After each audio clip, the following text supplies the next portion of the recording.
नमस्कार मंडळी, पुन्हा एकदा तुम्हा सर्वांचं आपल्या लाडक्या यूट्यूब चॅनलमध्ये मनापासून स्वागत आहे.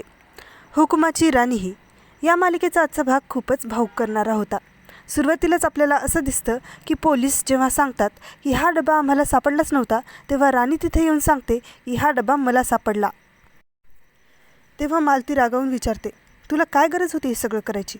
तेव्हा आबा सांगतात की मीच राणीला चौकशी करायला सांगितलं होतं. इंद्रा विचारतो, पण आपल्या चिकूला कोणी का मारेल? तेव्हा राणी म्हणते की सर, अहो सगळं संशयास्पद आहेच की. हॉस्पिटलमधून सुखरूप घरी आलेल्या चिकूबरोबर घरी काय घडलं ते कळायला हवं ना. तेव्हा विक्रांतला घरी त्याने चिकूबरोबर काय केलं ते सगळं आठवतो. तो घाबरून सरळ पोलिसांना म्हणतो, सर करा मला अटक. उर्मिला तू पण ये ना, आम्हाला दोघांना अटक करा. आणि चिकूच्या फोटोसमोर जाऊन रडायचं नाटक करायला लागतात दोघंही.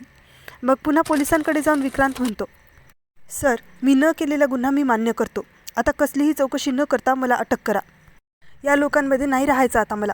तेव्हा आबा त्याला समजावत म्हणतात, विक्रांत तुझा गैरसमज होतोय.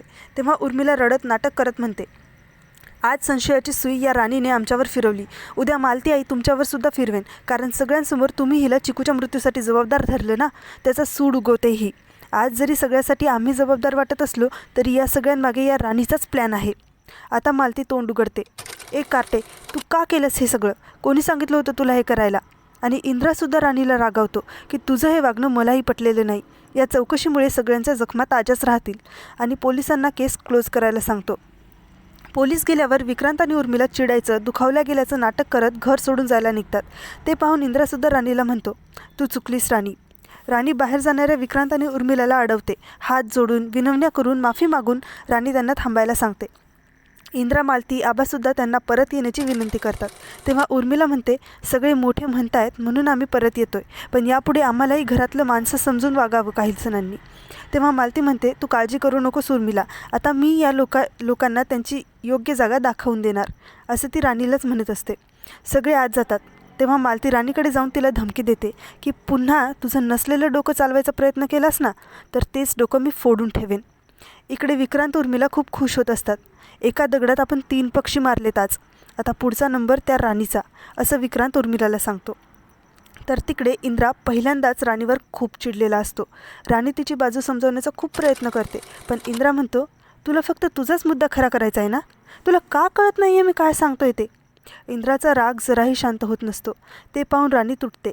तिच्या डोळ्यात अश्रू येतात आणि रडत रडत, माझी चूक झाली, मी मान्य करते, माफ करा मला, असं म्हणते. तेव्हा इंद्रा तिची समजूत काढतो आणि आज कोणीच जेवलं नाही आहे म्हणतो. राणी म्हणते, हे सगळं माझ्यामुळे झालं आहे ना, म्हणून हे मीच नीट करणार, फक्त तुम्ही मला एक मदत करा. तिकडे वस्तीत मोठा राडा झालेला असतो. कानाखाली मारल्याच्या मुद्द्यावरून काही कामगार खूप चिडलेले असतात. आता अजिबात फॅक्टरीत जायचं नाही असं ते ठरवतात. इकडे इंद्रा सगळ्यांना हॉलमध्ये जमा करतो. तो म्हणतो, हे घर तर वाटतच नाही आहे. सगळे एकमेकांना ब्लेम काय करतात, भांडतात काय, त्यामुळे मला इथं राहायची इच्छाच नाही. आबा आणि मालती त्याला समजावतात. तेव्हा इंद्रा म्हणतो, मला फक्त इथं सगळे एकमेकांना आनंदात पाहायचे. तेव्हा राणीसुद्धा तिथे येते आणि चिकूची आठवण काढून तिने जसं चंपीची आयडिया वापरून घरातलं वातावरण त्या दिवशी बदलून टाकलं होतं, तसंच आजही करूयात असं म्हणते.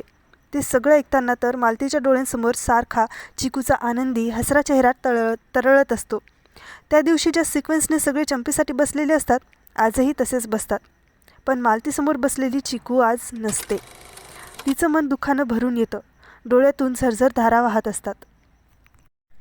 पुढील भागात आपल्याला असं दिसतं की इंद्रा फॅक्टरीत जायला तयार झालेला असतो. पण फॅक्टरीत विक्रांतने जो घोळ घातलेला आहे, तो आता इंद्रा कसा सावरणार हे पाहणं खरंच खूप इंटरेस्टिंग असणार आहे. पुन्हा भेटू उद्याच्या भागाबरोबर.